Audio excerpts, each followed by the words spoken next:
प्रतिदिन प्रणमामि जिनेश्वरं। प्यारो प्यारो लगे नवकार हिवड़े में मरे ओ बसिया। प्यारो प्यारो लगे नवकार हिवड़े में मरे ओ बसिया। मंत्र गणो उपकारी है ओ गुण रो एक खजानो हो। गुण रो एक खजानो दोरी वेला आडो आवे पांच पधारो शरणो हो। पांच पधारो शरणो चोखो चोखो लागे नवकार हिवड़े में मारे ओ बसियो।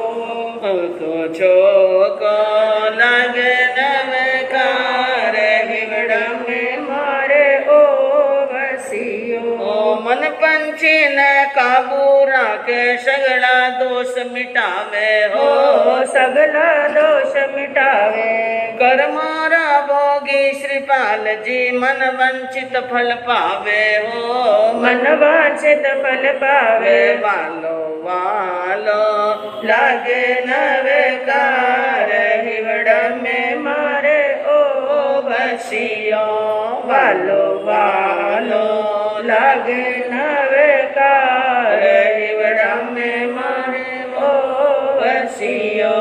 प्यारो प्यारो लागे नवकार हिवड़ा में मारे ओ बसियो।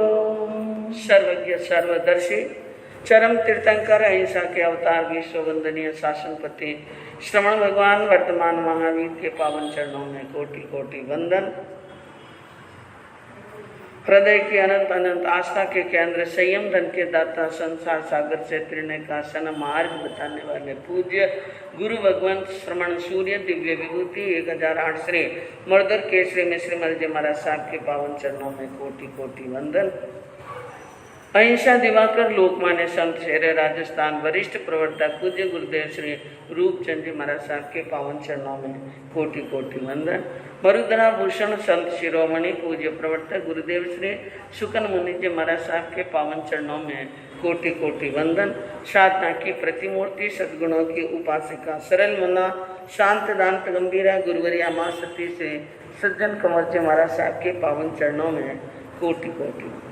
धर्म प्रेमी बंधुओं, शीलवती माताएं, आपके सामने कल वर्णन चल रहा था उज्जैनी नगरी के अंदर पृथ्वीपाल राजा की राज्यसभा के अंदर उनकी दोनों पुत्रियां मैना सुंदरी और सुसुंदरी जो 64 कलाएं सीख कर आई और उन्होंने अपनी अपनी कलाओं का पिता की आज्ञा से विस्तार किया और राजा ने खुश होकर मांगने का कहा।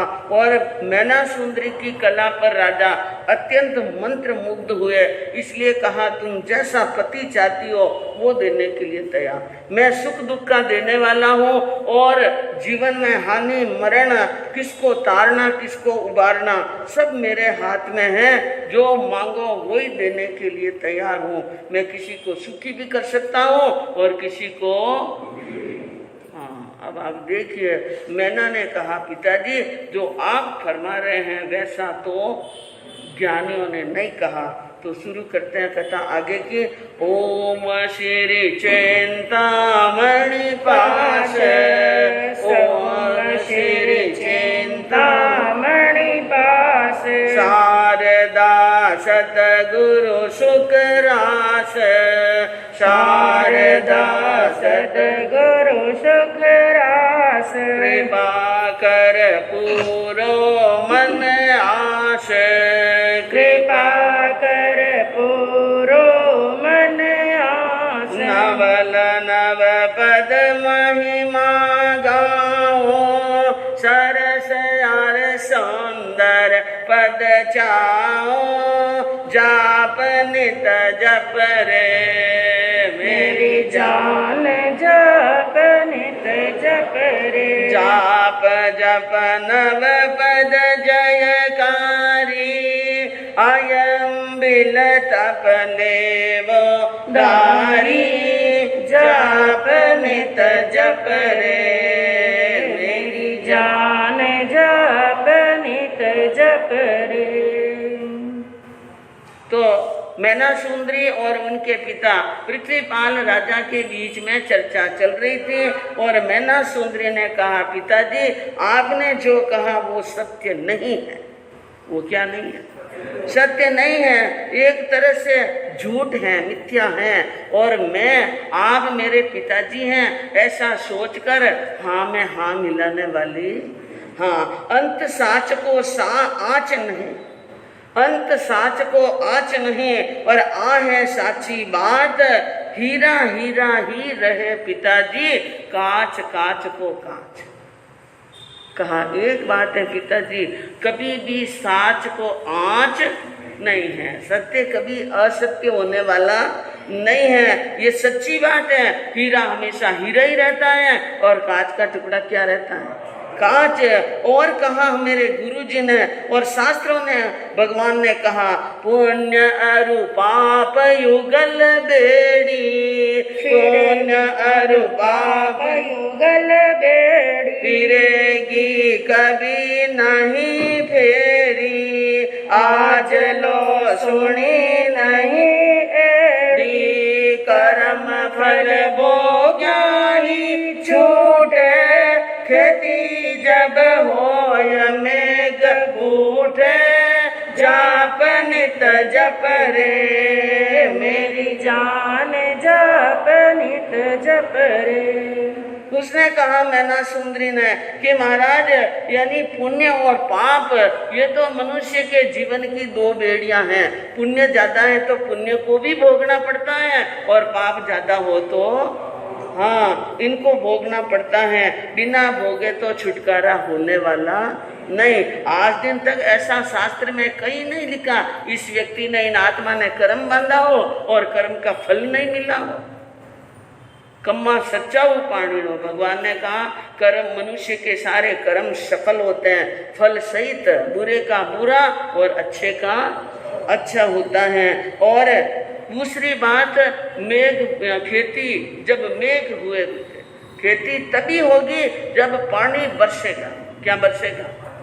चाहे बरसात का पानी आए तो बरसात के पानी से, बिना पानी दिए खेती होने वाली नहीं है। ऐसी बात भरी सभा के बीच में कही और राजा पृथ्वीपाल ने आज दिन तक कभी किसी से ऐसी बातें सुनी नहीं और राजा लोगों को सुनने की आदत नहीं है। उनकी तो हाँ में हाँ मिलाओ।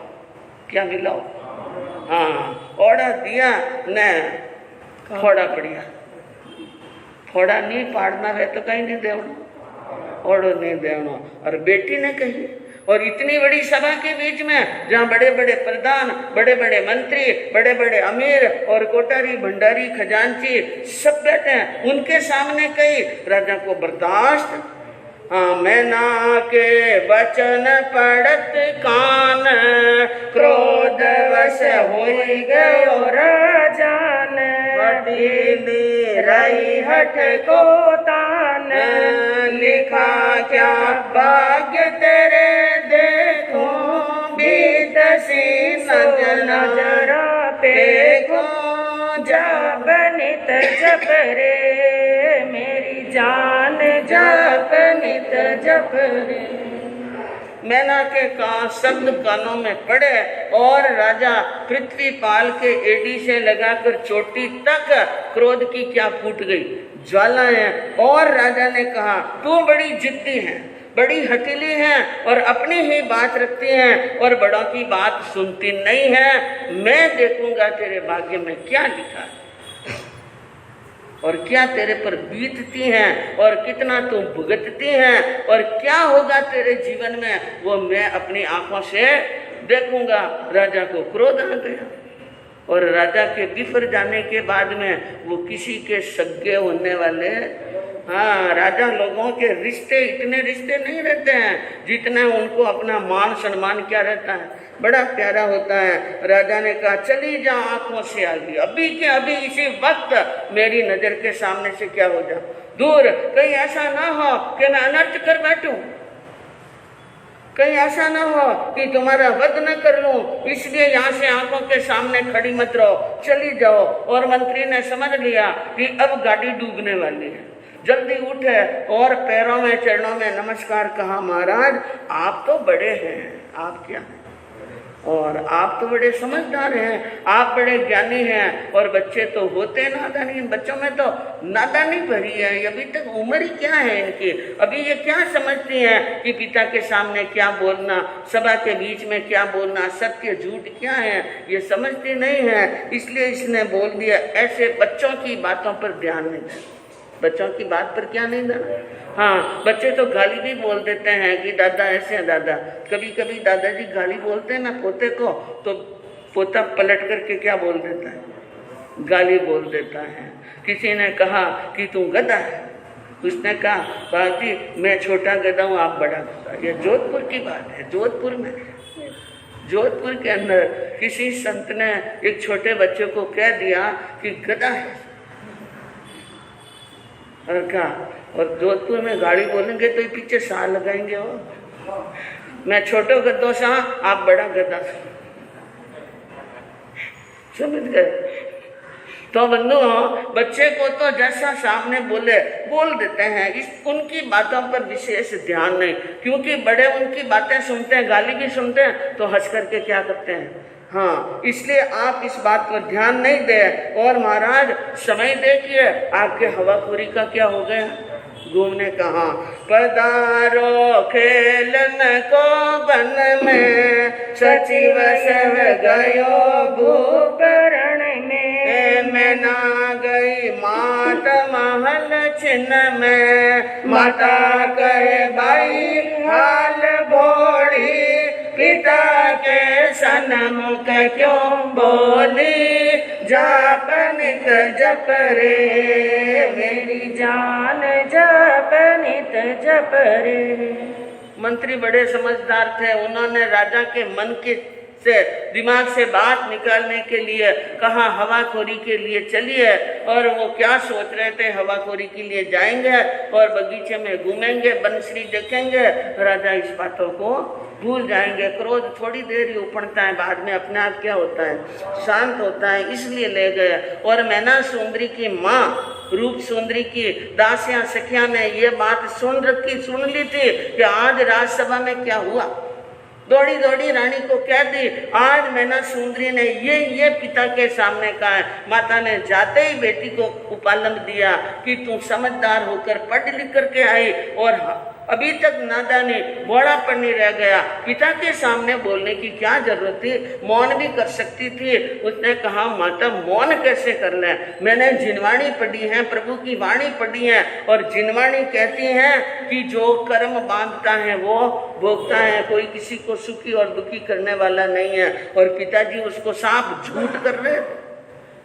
मैं मेरा सुख नहीं चाहती हूँ, लेकिन भगवान की वाणी को मिथ्या करे वो मेरे से बर्दाश्त होने वाला नहीं है। इसलिए मैंने तो ये सोच रखा है कि मेरा तन जाए, मन जाए, धन जाए, सुख जाए, शांति जाए, जिसकी परवाह नहीं, लेकिन मेरी श्रद्धा नहीं जानी चाहिए। इसलिए मैंने ऐसे कह दिया। और माँ ने फिर कहा ठीक है, लेकिन आज के बाद में पिता के सामने ना बोलना।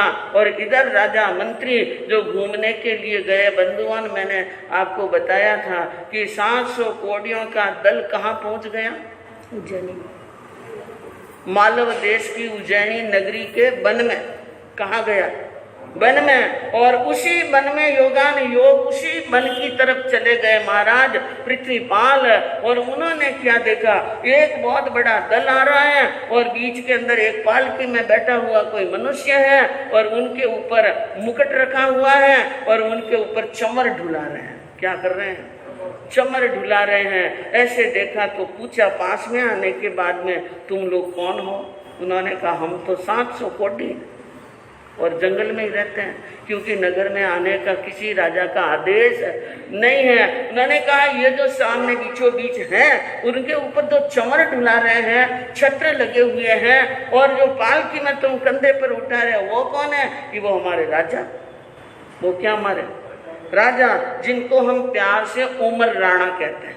क्या बोलते हैं, और राणा कहते हैं, हमारी ये राजा साहब हैं। और ये बात सुनी तो पृथ्वीपाल ने कहा राजा भी बड़ा अनोखा, सिर पर छत्र और चमर, दुला रहे हैं, मुकुट लगा हुआ है और कंधे पर पालकी उठाकर चल रहे हैं। अब उनके सामने हाथों हाथ सभा का दृश्य आ गया। कौन सा दृश्य? सभा का दृश्य। विचार किया, आज देखने का मौका अच्छा मिलेगा। मैना सुंदरी कह रही थी कि मनुष्य को सुख और दुख अपने कर्मों से मिलते हैं और मैं इनको आज प्रत्यक्ष बता दूंगा, कर्म से नहीं मिलते हैं, मैं जैसा चाहता हूं वैसा होता है। इसलिए राजा ने कहा, उस यानी जो नायक था, आगे आगे चलने वाला जो अगवानी व्यक्ति था, उनको कहा ऐसा करना भाई, आज शाम को तुम सभी कोडी मिलकर के बराती बनकर उमर राणा को बींद राजा बना देना। क्या बनाना? बींद राजा। और बना करके शाम को संध्या के समय मेरे महल के द्वार पर आ जाना। मैं अपनी प्यारी सुंदर बेटी की शादी किसके साथ में करूंगा? उमर राणा। उमर राणा के साथ में। तो बंधुओं, कोडियों के उस नायक ने ये बात सुनी कि हमारे उमर राणा की शादी पृथ्वीपाल राजा की राजकन्या के साथ में होगी, तो उनके तो कोई खुशी का पार ही नहीं रहा कि हमारे राजा साहब की क्या होगी, शादी होगी। इसलिए वो खुशी खुशी से यानी राजा की आज्ञा सुन जल्दी जल्दी नदी के किनारे गए, स्नान किए, अपने खून से रस्सी से भरे हुए वस्त्र धोए, सुखाए, खूब मलमल के स्नान किया, गांवों पर पट्टियां बांधी और वापिस धुले हुए वस्त्र पहने और सब क्या बन गए? साहब बराती। क्या बन गए? बराती। और बनड़े को खूब अच्छी तरह से तैयार किया और राज्य के अंदर आकर महाराज पृथ्वीपाल ने मंत्री आदि सबको कहा, शीघ्र ही मैना सुंदरी को बाने बिठाने की तैयारी करो। क्या करो? बाने बिठा दो और इसके हाथों में मेहंदी लगा दो, पीठी रचवा दो, इनको बनड़ी बना दो, बढ़िया जोरदार। मंत्री ने कहा, महाराज थोड़ा सोचिए समझिए और अच्छा नहीं होगा। उसने कहा, बस सिर्फ आज्ञा का क्या होना चाहिए? पालन होना चाहिए। और धीरे धीरे यानी काम हो रहा है। राजा ने कहा तो मेहंदी और पीठी और उगटना सब हो गया और मैना सुंदरी को बाने बिठा दी। पूरे नगर में बात फैल गई कि अभी शाम को मैना सुंदरी की क्या होगी, और वो भी गोधूली वेला में। गोधूली वेला में होगी। कोई न पंडित को बुलाया, न कोई किसी विद्वान को और न किसी को, और पूछा ही नहीं कि सावा है कि नहीं। बस एक पंडित को जरूर बुलाया, राज पंडित को, कि मंत्र के फेरे फिरने के टाइम क्या बोले, मंत्र, इसलिए वो तो जरूर बुलाया। और धीरे धीरे समय हुआ और कोडियों का दल नगर में प्रवेश कर रहा है। नगर में प्रवेश कर रहा है। नगर में आते हुए कोडियों को देखा तो नगर वासियों ने कहा, अंदर नहीं आ सकते हो, तुम सब लोग क्या हो? कोडी हो, हमें नगर में नहीं आ सकते हो, हम राजा को शिकायत करेंगे। तो नायक ने कहा, राजा साहब ने हमें बुलाया है और हमारे राजा की क्या होगी? शादी, और वो भी तुम्हारी राजा की कन्या के साथ में शादी होगी।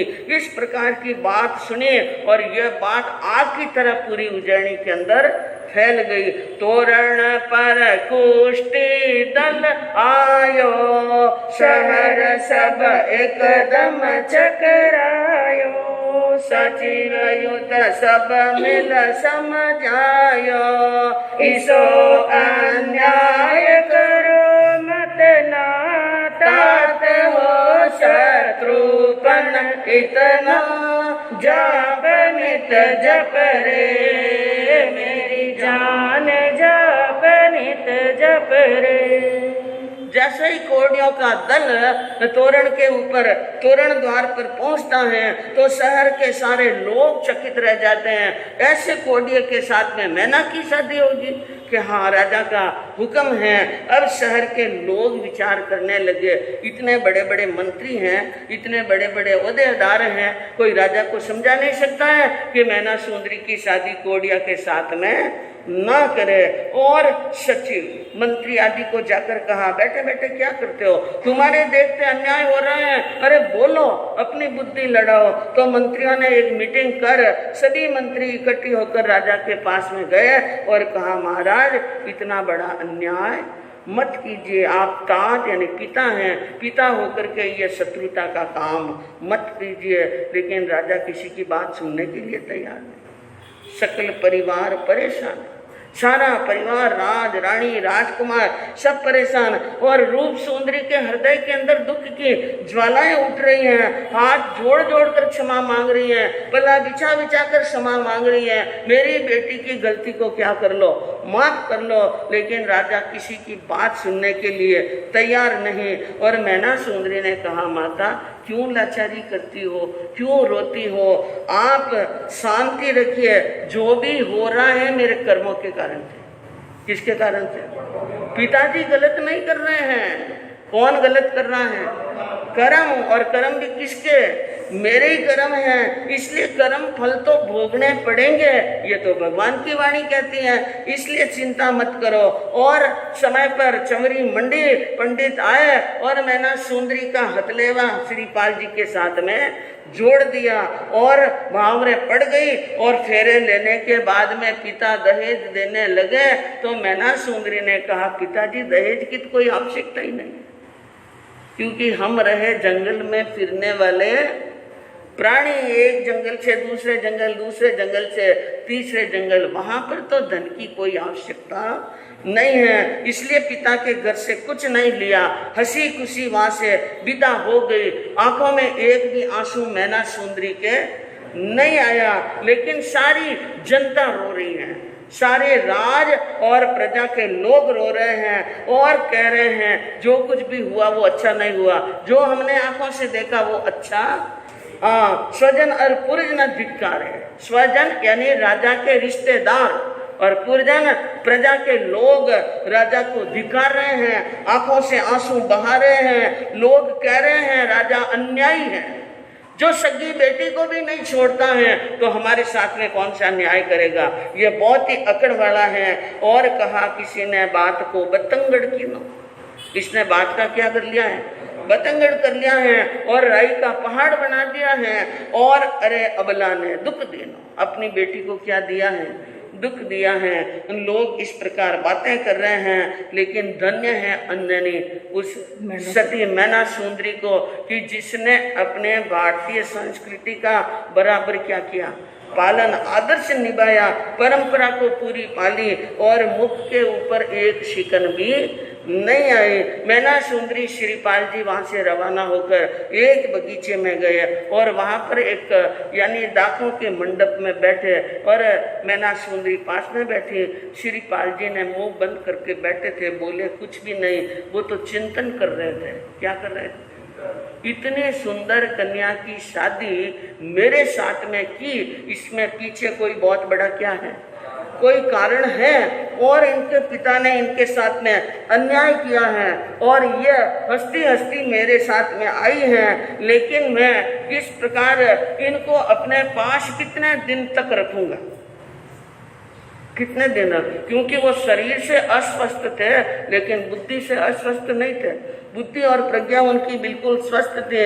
श्रीपाल जी ने मन में सोच लिया, मैं इसके साथ में अन्याय करने वाला नहीं हूँ। इनके पिता ने नहीं सोचा कि ये मेरी बेटी है, मेरी अंगजात है, इन्होंने नहीं सोचा, लेकिन मैं तो सोच सकता हूँ। मेरी बुद्धि तो अभी तक भ्रष्ट नहीं हुई है। अगर मैं कुछ भी करूं तो मेरे कर्म बंद हो जाएगा। एक तरह से मैं हाथ पकड़कर इसको अग्नि की ज्वाला में डाल रहा हूं। इसलिए उन्होंने कहा, श्रीपाल जी ने सोच समझकर मैना सुंदरी को कि हे सुंदरी, तुम एक बात सुन लो मेरी।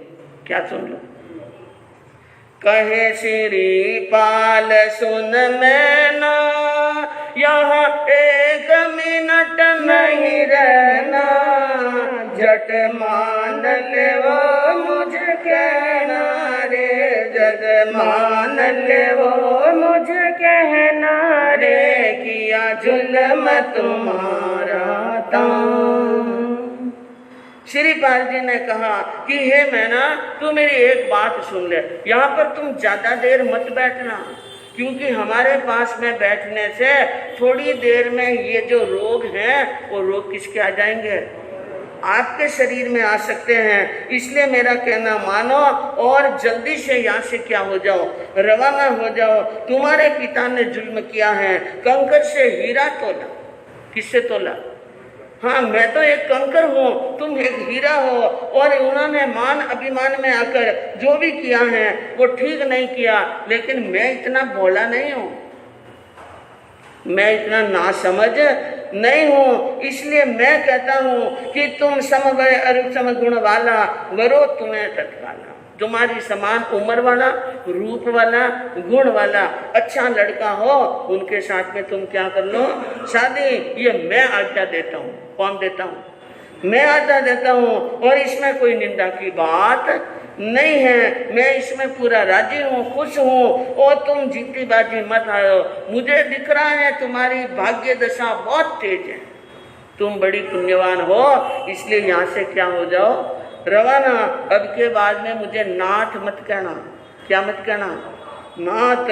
ये बात सुनी मैना सुंदरी के तो 3.5 करोड़ रोंगटे खड़े हुए, 3 करोड़ रोंगटे खड़े हुए। उसने कहा अपने पति को कि आपने ये जो बात कही है वो बात मेरे दिमाग में जचने वाली हूँ। मैं रहूँगी चरण शरण माही। कहाँ रहूँगी? आपकी चरण में। और आप क्या समझ रहे हो कि मैं कोटी हूँ, और मैं आपको इंद्र से भी बढ़कर मानती हूँ। किससे?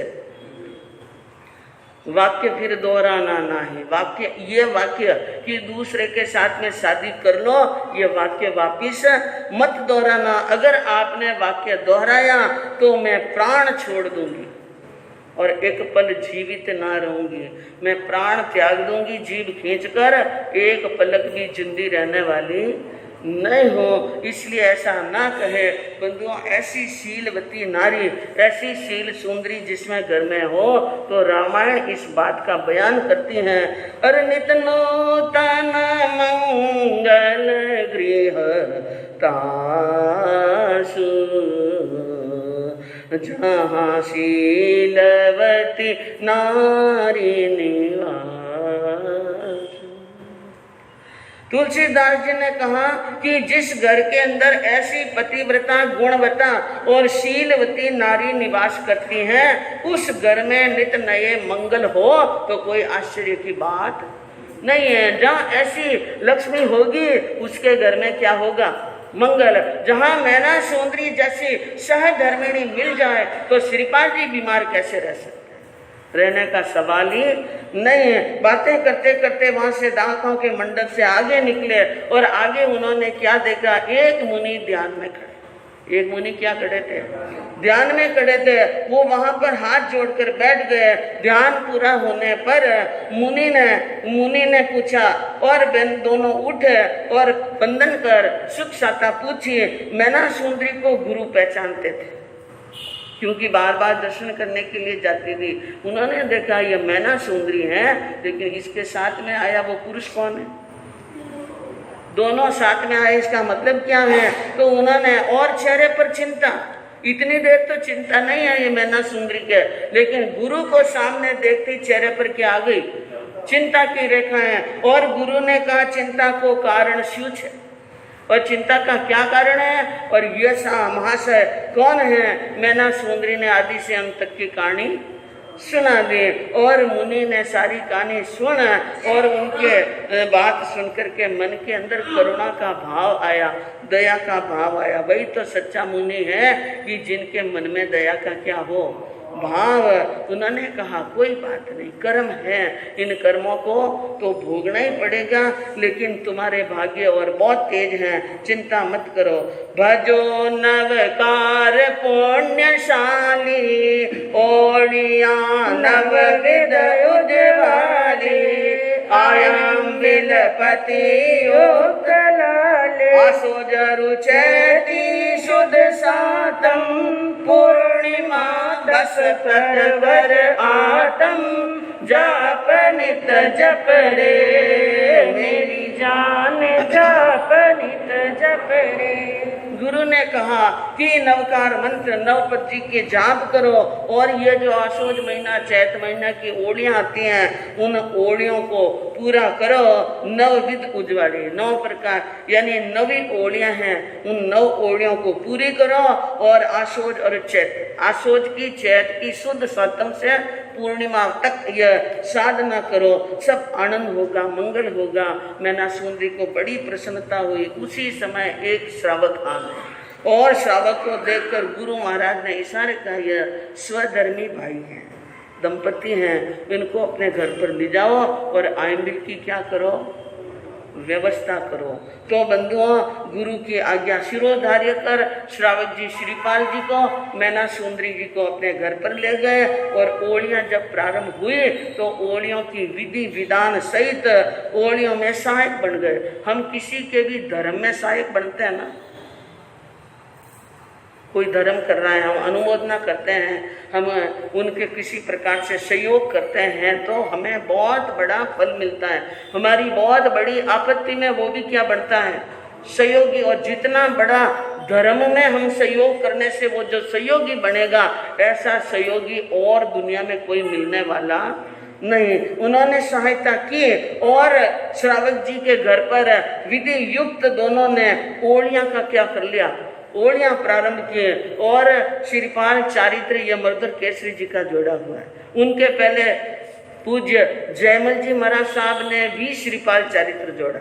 उसके बाद में हमारे दिवाकर चौथमल जी महाराज साहब के और हमारे जितने साधु संत है ना, ज्यादा किन के श्रीपाल चारित्र वास्ते हैं, दिवाकर जी महाराज। श्रीपाल नरेशर समर्यो परमेष्टि नव पद प्रेम ये एक ही राग है, तुम माल खरीदो त्रिशला नंदन की खुली दुकान। एक ही राग के अंदर जो जोड़ा हुआ है पूज्य श्री चौथमल जी महाराज साहब का, जिन्होंने आइंबिल का कितना फल हुआ उसका बताया। अरे पहले आइंबिल जली रोग जड़ दूजे गावरु जाया, इस अनुक्रम से नव में आइंबिल में हुई कंचन वरणी काया जी श्रीपाल नरेश समर्यो परमेष्टि नव पद प्रेम। ऐसी विधि, ऐसी श्रद्धा, ऐसी भक्ति के साथ में मंत्र जाप किया कि पहले आइंबिल जली रोग जड़, रोग की जड़ खत्म हो गई पहले आइंबिल में, और दूसरे आइंबिल में गांव सूखने क्या हो गए शुरू। और ऐसे करते करते 9 आइंबिल पूरे हुए, तब तक कंचन वर्णी क्या हो गई, काया। और श्रीपाल जी एकदम स्वस्थ हो गए और हो गई कंचन सी काया और कोटि बल तन में आया। केवल काया कंचन की नहीं हुई, शरीर में शक्ति आ गई। क्या आ गई, शक्ति। और वो भी कितनी, करोड़ भटों जितनी। 1 करोड़ सैनिक सामने खड़े हो तो अकेले श्रीपाल जी लोहा ले सकते हैं।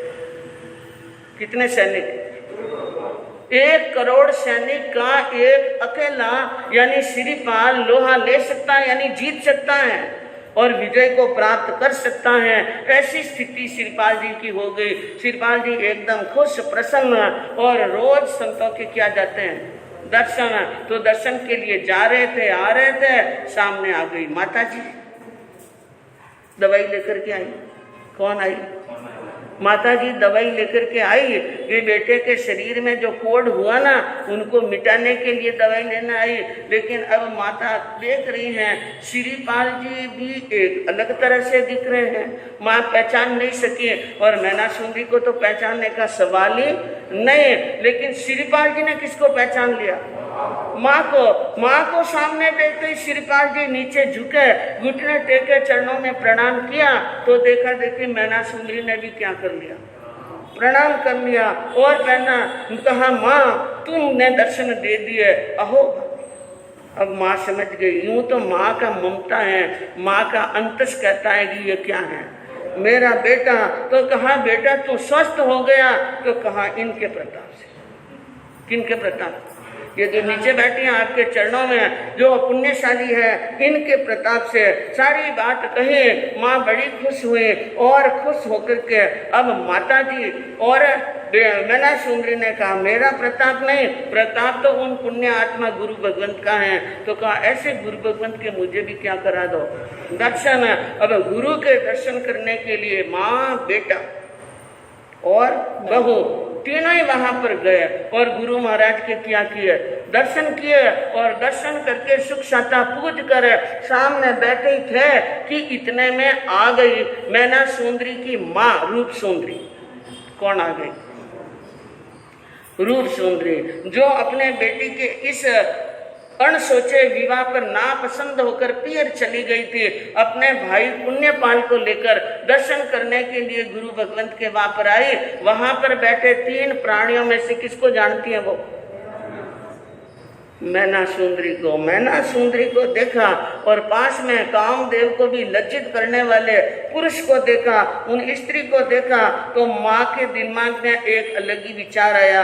दर सहित मैना की माता आई उत देख क्रोध छाता, दुष्टनी करनी नाता, मैना कहे माँ मत मुर जाओ, वाक्य मत सफर मांगो, जाप नित जप रे, मेरी जान जप नित जप रे। माँ ने सोचा ये दुष्टनी है, मैं इनको रतन समझ रही थी, ये कंकर से भी ज्यादा गई भी थी, इसने नाता कर लिया। क्या कर लिया? हाँ, उस दिन तो बड़ी बड़ी बातें कर रही थी, पिता को लज्जित कर रही थी, ये क्या कर लिया और नाता कर लिया। तो यानी क्रोध में देखी तो मैना सुंदरी ने कहा, माता जी ऐसे वाक्य मत बोलो, ऐसे वाक्य मत बोलो, आपने गुरुदेव की कृपा, ये सामने गुरुदेव बैठे हैं, इनकी क्या हुई? कृपा हुई और आशा मेरी पूरी हुई और आपने आशीषें दी थी। वहां से रवाना होते समय तुम्हारा पति जल्दी स्वस्थ हो जाएगा। तो आपके आशीर्वाद झूठा कैसे जा सकता है? आपके आशीर्वाद से ये क्या हो गए हैं? स्वस्थ हो गए। तो अब आप देखो, माँ की प्रसन्नता का कोई पार नहीं। पुण्यपाल ने भी देखा कि भाणजी जमाई साहब क्या हो गए सा, हाँ बड़े ही प्रसन्न, और मम्मी ससुर जी सामने आए, पावना घरे पधारो, कटे पधारो। मैना का मामा पुण्यपाल सुनत ही हो गयो खुशहाल, बात सुने खुश हुआ और भाई साहब मेरे घर चाले, भाई साहब कृपा करो, मेहरबानी करो, दिन छोका आवे ना जन खाने न था देवन वाला गणेंगे और नहीं तो हींग लगाए नहीं पूछन वाला कोनी। भाई साहब मेरे घर चाल, सेवा का अवसर दो। माने सेवा का क्या दो? मैं क्यों, जिस दिन शादी हुई ना उस दिन भी मामा जी कह सकते थे कि मैना सुंदरी मेरे घर पर चलो, बहुत महल है, माली है, वहीं पर बैठ कर इलाज कराएंगे, डॉक्टर को बुलाएंगे, वैद्य हकीम को बुलाएंगे, कह सकते थे, लेकिन नहीं कहा। उस समय तो नहीं कहा, लेकिन आज कह रहे हैं। चलो कोई बात नहीं, श्रीपाल जी बड़े सरल और सज्जन थे, उन्होंने कहा मामा जी कह रहे हैं। तो मैना सुंदरी ने श्रीपाल जी की तरफ देखा और वो समझ गए। उन्होंने कहा मामा जी कह रहे हैं, मनवार कर रहे हैं, तो मनवार मान लो। अब मम्मी ससुर जी के साथ में श्रीपाल जी, मैना सुंदरी, रूप सुंदरी और नेपाल, ये सब क्या हो गए हैं? रवाना। और सामने से आ गए हाथी के होदे पर बैठे महाराज पृथ्वीपाल। कौन है? देखो संगम होता है। पृथ्वीपाल आए और उन्होंने देखा कि मैना सुंदरी को पहचान लिया, रूप सुंदरी रूठी हुई गई पियर उनको और शाड़ा जी को, लेकिन अन्य दो कौन हैं उनको नहीं पहचाना। लेकिन देखा मैना सुंदरी ने एक कामदेव जैसे सुंदर व्यक्ति के साथ में शादी कर ली। समझ लिया, हो ना हो दूसरी शादी कर, क्या कर ली? दूसरी शादी। इसलिए डांट किसे और कहा कि तूने यानी अच्छा काम नहीं किया। अरे कलंक लगायो पति छिटकायो, कलंक लगायो पति छिटकायो, अपयश को लीनो शिरवार, मैना ने लगे पृथ्वी पार। मैना को देखकर पृथ्वीपाल ने क्रोध में आकर कहा, तूने बहुत बड़ा हमारे कुल में कलंक लगाया। पहले मेरे अपमान किया और फिर बाद में अब क्या लगाया है? कलंक लगाया, अपने पति को छिटकाया, अपयश दिलाया। तू मेरी बेटी कहलाने के योग्य नहीं है। अब रूप सुंदरी बोली को चुप रहो। क्या रहो? चुप रहो, आप जैसे हो वैसी दुनिया को मत देखो। आपके आंखों पर जो अहंकार का चश्मा लगा है, आप कुछ नहीं देख रहे हैं, लेकिन आप जैसे दुनिया में नहीं है। ये तो एक इनकी पुनवानी है, मुनिवर मिलिया न तप तन धरिया। मुनि मिले, तपस्या की, भगवान के नाम का स्मरण किया, इसलिए कंचन जैसी क्या हो गई, काया हो गई। और आपको विश्वास नहीं हो तो गुरु महाराज से पूछ लो। श्रीपाल जी कुछ नहीं बोले, मैना सुंदरी नहीं बोली, लेकिन सत्य तो क्या होता है। मैंने ने कहा अंत सत्य को आँच नहीं, साँच को कोई आज नहीं, तो समझ लिया इसका मतलब वही कोडिया क्या हो गया है। हाँ, अच्छा हो गया है। ये बात सुनी तो राजा बड़े शर्मिंदे हुए। मैना सुंदरी कह रही थी मैं सुखी नहीं कर सकता हूँ, मैं दुखी नहीं कर सकता हूँ, तो बड़ा लचकाना हो गया राजा पृथ्वीपाल। और उन्होंने हाथ जोड़कर हाथी से नीचे उतर हाथ जोड़े और कहा अरे मो अपराध माफ कर बाया, मो अपराध माफ कर बाया, मैं चालो है मनहार, मैं नाने लखी पृथ्वी। अब पृथ्वीपाल राजा ने हाथ जोड़कर सबसे पहले मैना सुंदरी से खमत कामना किया, क्षमा याचना की और मनवार की। मैना आई है, हमारे महल में आई है, मैं मनवार कर रहा हूँ। बार बार मनवार की। मैना सुंदरी ने सामने तक नहीं देखा, पिताजी को कुछ नहीं कहा, लेकिन श्रीपाल जी ने कहा ये पिता है, ये कौन है। और पिता तो पूजनीय होते हैं, पूजनीय है, इनकी आज्ञा का पालन करना हमारा धर्म है।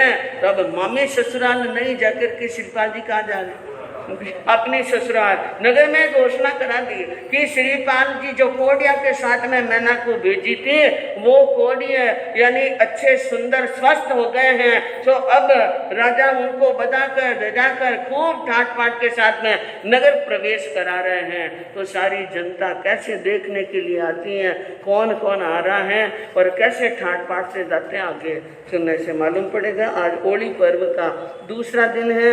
विधि सहित आयंगिल करने वाले को ओम ह्रीम नमो सिद्धानंद की 21 माला फेरनी है और 8 लोग इसका ध्यान, 8 नमोथनम और 8 बार तिकुतों के पाठ से वंदन करना है।